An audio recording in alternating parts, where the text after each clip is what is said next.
Viva Fonda. Weeknights after I Love Betty La Fea. Eto na.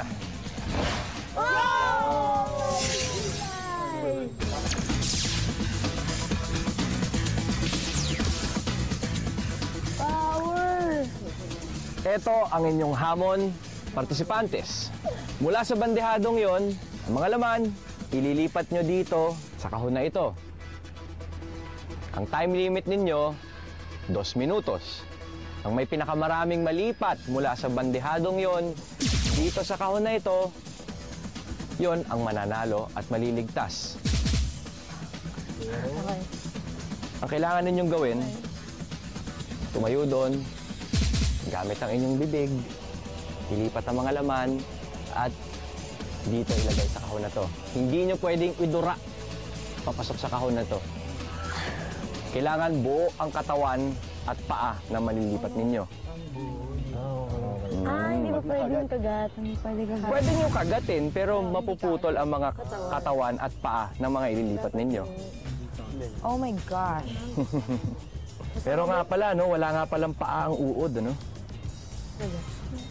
Nalagyan ba? Ano mangyayari? Partisipantes kasi, sahog lang yan, pampalinamlam lang yan. Oh my gosh!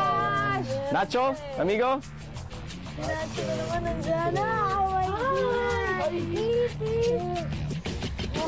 Ay!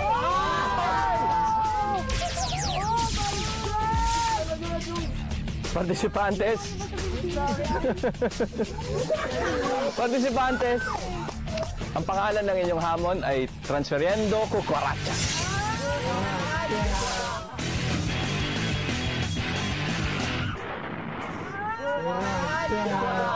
Ang bibilangin natin ay ang mga ipis na ililipat nyo sa kahon na ito. Pampalinamlam lang ang uod. Ipis talaga yun. Ipis talaga. Kaya ako sinasabing kailangan buo ang katawan at mga paa. Ipis ang inyong ililipat. Mandirihin ba kayo sa ipis? Okay, partisipantes, simulan na natin ang pangalawang hamon ng kwarta ronda de eliminasyon. Sinong gustong mauna? Naaamoy ko na. Pilipinas yan. Marion. Pare. Una ako. Dahil wala si Manuel dito at ikaw lang ang tanging chicos na kalaban ng ating pump squad, gusto kong pakita mo sa kanila, sa kanilang 4 na ngayon.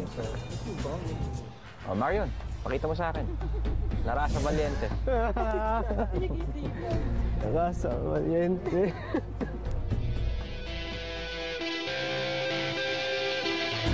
Totoong ipis yan. Yan ang mga ipis bahay. Hindi yan sosyal na ipis. Mga barkada natin yan.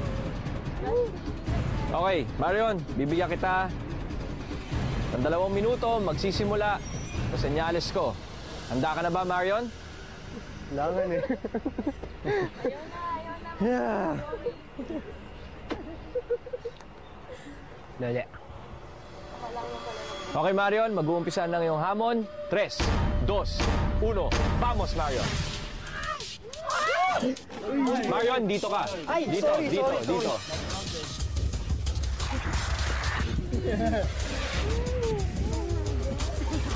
Alagaan mo mabuti ang mga ipis, Marion.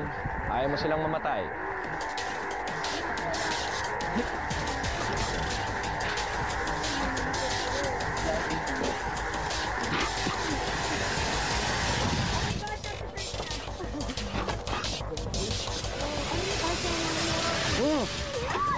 Marion, Delicioso. siguraduhin mo nandito ka sa harap ng kahon.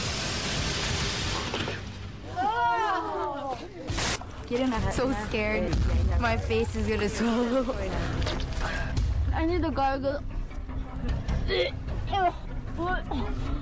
Smells really bad. It's inside my mouth.